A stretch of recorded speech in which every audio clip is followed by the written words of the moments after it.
我们今天跟各位示范这个静音陶瓷发芯哈，是不是有用哈？那示范之前，我们先用这个水龙头啊，这个是没有静音发芯的水龙头，来试试看它的噪音。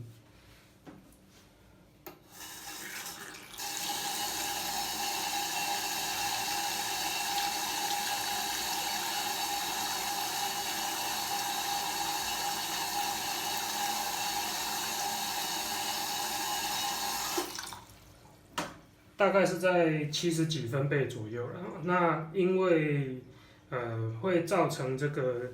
噪音的这个因素非常的多像有的是水龙头的本身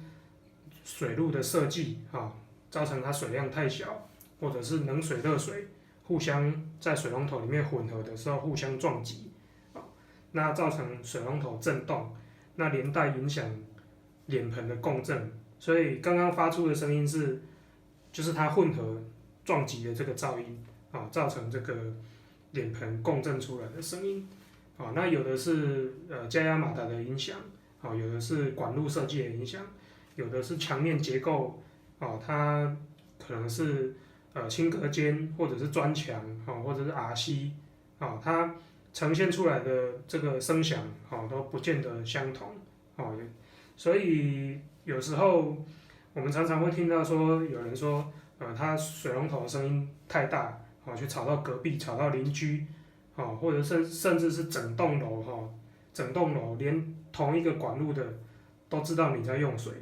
那我们现在就是来试这个静音这个静音阀芯把这个水龙头换成静音阀芯来试试看它的这个有没有效果到底有没有效果？那静音阀芯它就是在里面里面装了一个专用的这个静音网那它在动的时候不会去摩擦到网子，所以使用上是非常安全的。好，那我们马上就来更换。那更换的部分我就采用快转，因为这个我们之前在影片中都有做过教学。那首先就是先关水。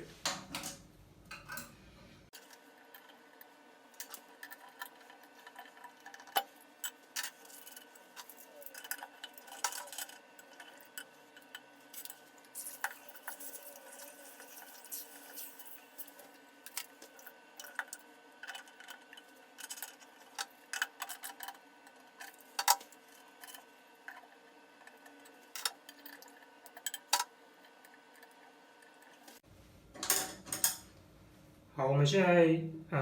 换好了也把水打开了那刚刚换下来的这颗阀芯你看它里面是没有这个静音网的。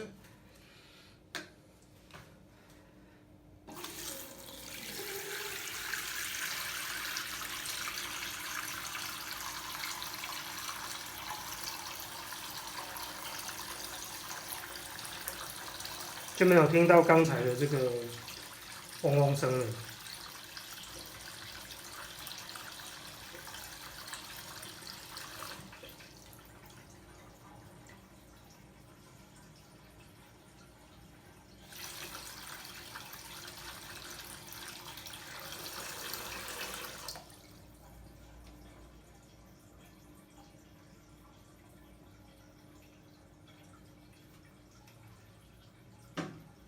当然，更换了这个静音阀芯以后它不见得能够完全消除也有可能只是稍微减轻，或者是根本没有效果。但是就是要看你这个噪音发出来的源头是在哪里。像这个很明显就是刚刚讲的，它水流撞击所造成的噪音那换了这个静音阀芯以后，它就是几乎已经完全消音了。我们听到的就单纯就是水的声音，没有刚刚那个整个共振的那个嗡嗡嗡嗡的声音。